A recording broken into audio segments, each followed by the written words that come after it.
चला मैत्रिणींनो, आज बनवूया टोफूची भाजी. एक पॅकेट आहे, त्यातनं काढून आपण स्वच्छ धुवून घ्यायचं आहे त्याला आणि असे छोटे छोटे तुकडे करून घ्यायचे.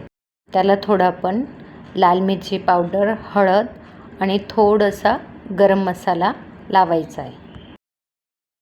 ते आपण टोस्ट करून घ्यायचं, जेणेकरून आपले मसाले सगळे टोफूला लागतील.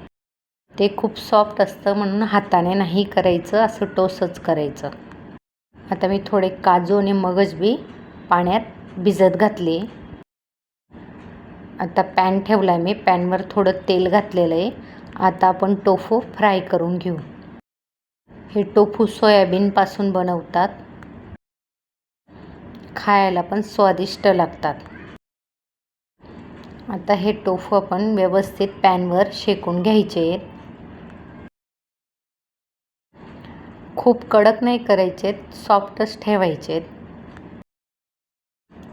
मी कांदा फ्राय करायचं विसरली होती, म्हणून नंतर कांदा टाकला,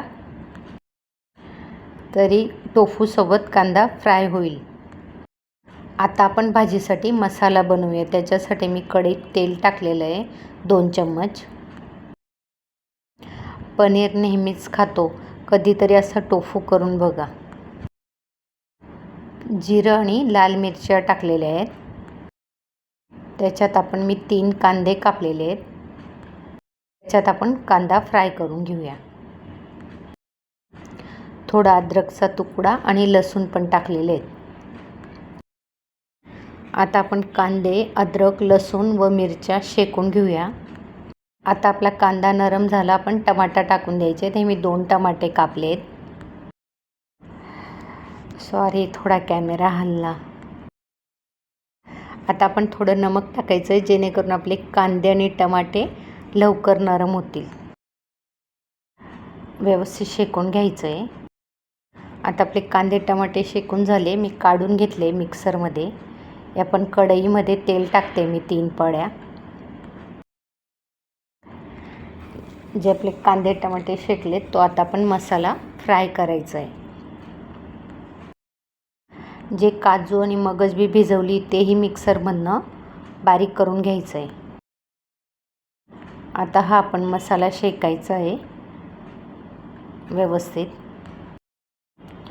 1 चम्मच हळद टाकली आणि 1 चम्मच चटणी टाकली आणि 1 चम्मच धना पावडर आणि 1 चम्मच जिरा पावडर. चवीप्रमाणे मीठ. लाल पावडर कमी का टाकलं, कारण की आपण अगोदर लाल मिरच्या पण टाकलेल्या आहेत. भाजी तिखट नाही झाली पाहिजे म्हणून 1 चम्मच चटणी टाकली. ह्यात आपण काजू आणि मगजबीची पेस्ट टाकायची आहे. व्यवस्थित मिक्स करायचं आहे. शहरात आपल्याला वेगवेगळे प्रकार खायला मिळतात, तसे गावच्या लोकांना हे प्रकार काही माहीत नसतात.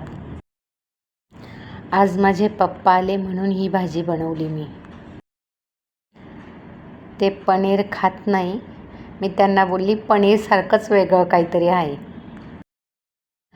तुम्ही एकदा ट्राय तर करा.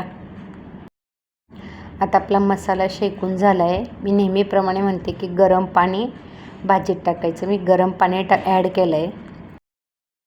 पाणी कमी जास्त प्रमाणात, तुम्हाला जितकी भाजीची ग्रेव्ही पातळ किंवा थिक हवी आहे तेवढं ॲड करा.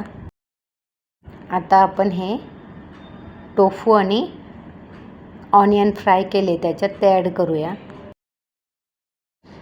पप्पांना पण भाजी खूप आवडली, म्हणून एकदा नक्की बनवून बघा अशा पद्धतीने. आता आपल्या भाजीला थोडी तरी आली आहे. मस्त कोथिंबीर टाकायची त्याच्यात भरपूर अशी. आमच्या खानदेशमध्ये भरपूर कोथिंबीर यूज करतात. मी लोखंडाच्या कढईत बनवली होती म्हणून याच्यात काढली. आपली भाजी रेडी आहे.